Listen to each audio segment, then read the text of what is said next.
Let all creation can sing hallelujah. Hey! Let all creation shout. For he is the one who made heaven and earth. Hey! And there is no other. Hallelujah. He's the great I am. Yeah, yeah. He's the great I am. He is the great I am. Yes. Do you know? Oh, he is the great I am. He's the great I am. He is the great I am. Do you know? Welcome to I Am Sent. My name is Prince Marlon, and we're so glad to have you here with us today. And this is our first episode of I Am Sent. I Am Sent is a fully dynamic television program that is dedicated to spreading the transforming message of the gospel of Jesus Christ. And of course, you have lots in our show. From time to time, we're going to have interviews. We're going to have extremely interesting conversations, roundtable talks. We're also going to be having items that you can use for the family. So you're in the right place, you're in the right space, and it's time to just relax and spend the time with us. We're going to definitely take you through in helping you to understand more about family life, marriage, and how it is we can work these things out. You know, many people, they don't believe in marriages these days because they always say it always ends. But I'm here to tell you that it's not so, because there's a formula to keeping a family. There's a formula to keeping a marriage. There's a formula for keeping good relationships. And you're going to learn all of that right here on the I Am Sent. He's the great I am. Yeah, yeah. He's the great I am. He is the great I am. Yes. Today with us in studio, we have a very special guest. Our guest is one that is a budding entrepreneur. She's a mother of three, and she also has cooking skills that is absolutely unbelievable. In order to understand this, you would actually have to taste what she can do. But I'd like to welcome our guest this evening, and it's none other than Latoya Guy. Pleasant good evening to you, Latoya, and welcome to our show. Good evening, everyone. I'm glad to be here. Excellent. Well, I know that you have definitely a story for us, and I mean, I've had the opportunity of hearing bits and pieces of it, but now you're here with us, and you have the opportunity to share your story that can definitely impact the lives of others.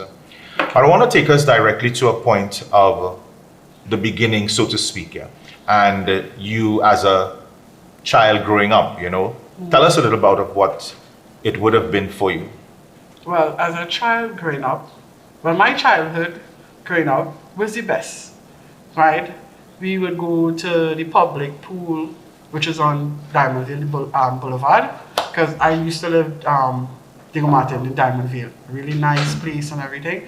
So our childhood was like riding bikes, scooters, skateboarding, everything you think about. And we had a park behind our house, so we used to just jump the wall, just go in the park, fly kites, anything you can think about for our childhood, right? It was awesome, right? And then at have times, you know, we would sneak away, egg people's house, right? So, you know, it was awesome. It was fairly fine to me.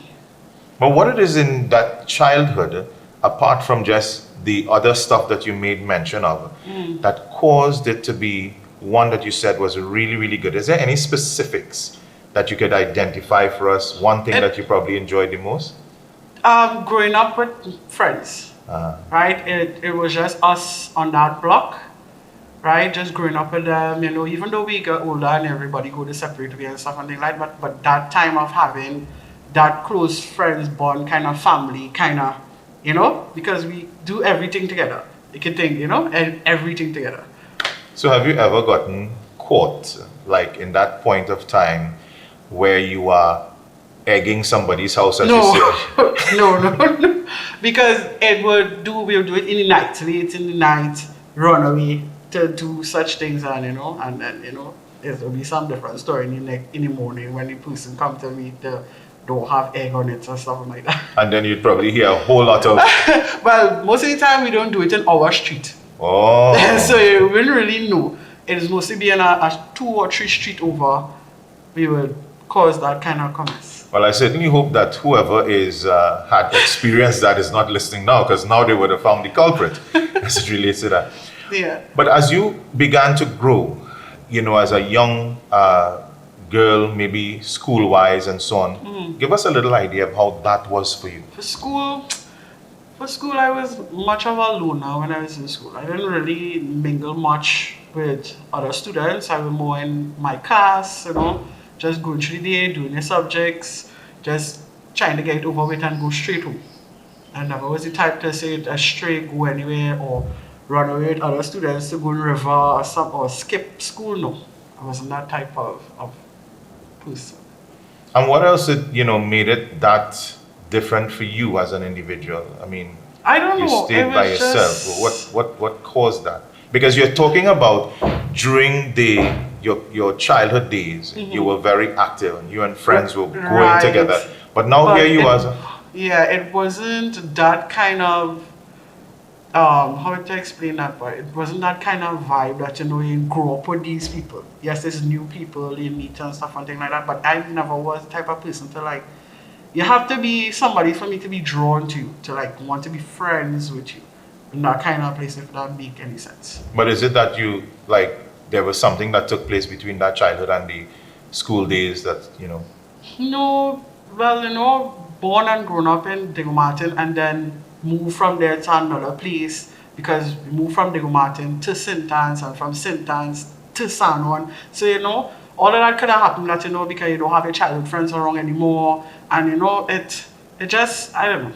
You just moved from one point to the next. Yeah. Excellent, I see. But I was looking at, again, in your schoolhood or school days, going to school and stuff like that. Did you complete school? Did you finish school? And how was that for you? Well, I didn't do all that good, but I did complete school. And after school, I went straight into working, right? And I worked for Nestles for a while, until I get pregnant with my son. And then I stopped, so I could, take the time to rest and everything for the baby, right? But after a while, I don't know, it just go with the flow and however, whatever happen. So that's quite interesting that you said you started. So that was your first kid? Not really. My son is actually my second child. Okay. My first one, I had a miscarriage with. Okay, I see. Yeah. Okay, so but that one, we're talking now about the son. Or what was that? Or even where the miscarriage was? I mean, how did that affect your life? The miscarriage, it did affect me because it was my first baby and I was really looking forward into, seeing where that would have gone. But I guess God had other plans. So he did what he had to do, so I eventually had to move on and be strong and continue on until I got pregnant with my son, and I was like, I'm not going to make the same mistake as the first one. Right. So I use precaution on certain things, and I'm not going to work hard to stress out my body and something like that. Yeah. And that's a quite interesting thing because many times, a lot of people do not understand exactly how it is or what a woman goes through in pregnancy. And I mean, that's in itself was quite touching there when you stated that, you had that miscarriage. But now that you had your son, I mean, how was that pregnancy for you? What did you do? Anything specific in there that, or anything kind of off that, you were? No, I didn't do anything different really. Other than when it's time for him to come, he didn't want to come. Seriously? Why you don't want to come out? So what is the case of inducing of labor? Or they tried that and he still didn't want to come. Wow. So they had to go to C-section. Okay. For him, so he had to come that way. Right. Right? But how was that experience? It was an experience. It was a painful yet numbing experience because the painful part is when they inject the Needle. epidural in Yes. right and then you numbing and you don't feel anything but you're up to see everything. Yes. So it was an experience and it was a really good one. And Yeah. that is it wasn't important. a bad one. No, that is it wasn't important. a bad one. That despite how it was, you felt that level of yes, care, responsibility, and all that kind of thing. And so you moved on from pregnancy. And Right. how was your moving into adults? But you have, before we go there, you have three of them. Yes. I guess they would have come at different points in Each time. one of them, yes, came as cesarean. All Seriously? of them didn't want to. I have no idea what went on. They just probably didn't want to come out. They probably was comfortable which part they were. So each one of them came through cesarean. Understand? But most important, they was healthy, and that is most important. And that is good. And Yeah. that is good. But so we moved on from there, and then you're moving now into, because we touched a bit on the childhood, we touched on, you know, your teen when you began going to school. But now Right. you're getting out of school, and give us the transition, how that was for you. Coming out of school, Yes, and going into adulthood. scary. Seriously.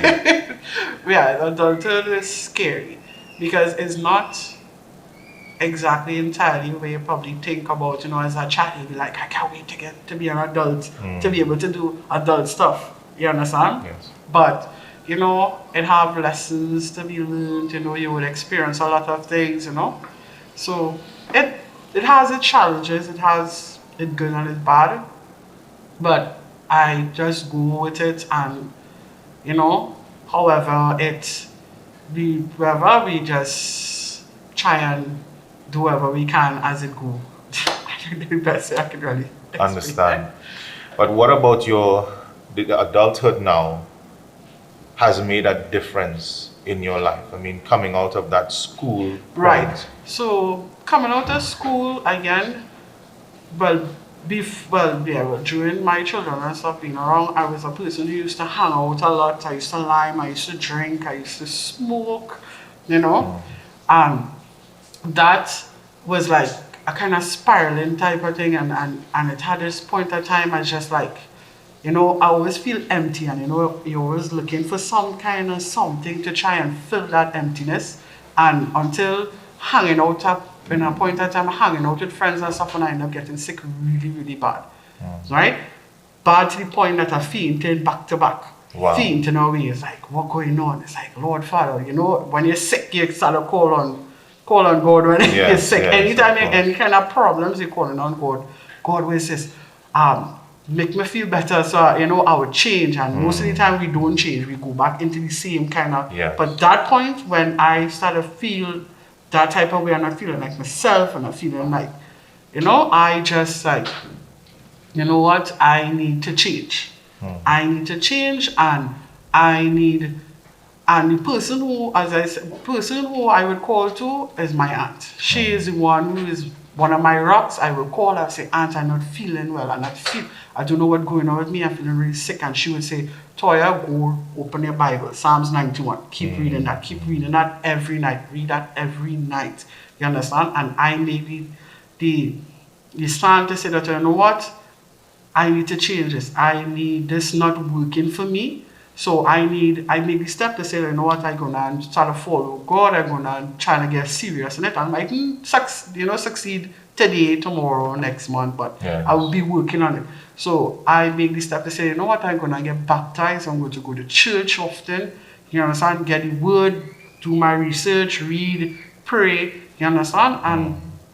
And so far doing that, I'm not saying that I don't get little fallbacks. I'm human. I do make mistakes and everything, and I will go to God and I will, you know, admit to my mistakes and so on and stuff. But so far, so good. It has been going good for me, and I think I'm gonna stick there.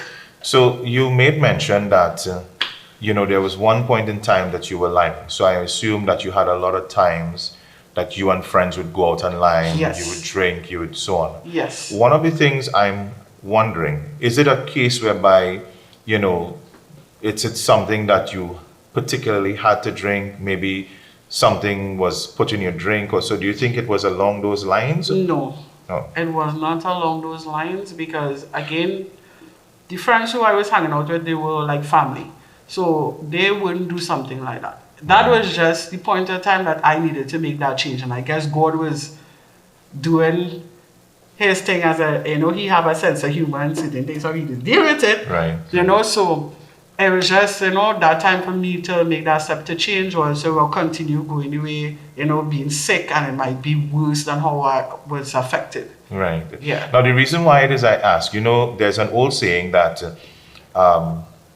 friends carry you, but they don't bring you back. Yes. And so I was just wondering, exactly what kind of friends, because now we have a big contrast from your childhood days where you were always along or among your friends as a Right. child. Then you moved into that teenage years where you were at school and you were just a loner, basically. So you weren't interested in anyone or having any friends of the sort. And then we are coming now into the world of work, so to speak, and adulthood. And you're back in that space where you have a lot of friends and you have But people. not much. It's only I only had a few friends. Okay. I didn't have a lot of friends. I could count my friends on my hand, right? But no, they were not the type of friends like that. They accept that I made the choice of not wanting to do certain things anymore, because I explained to them that, I have a lot of things changing with me, and I no longer interested in liming in bar, liming on the side of the road, drinking, smoking and stuff and things like that. So, and they respect that. They respect that. They want to continue living that life until hopefully one day they may change, but I never was really interested in that kind of worldly things, but I did it because, your friends, you're trying to impress your friends in a kind of way. Understand. When we get back, we'll have a bit more of what Latoya has to share with us. But stay tuned and we'll be right back with I Am Sent.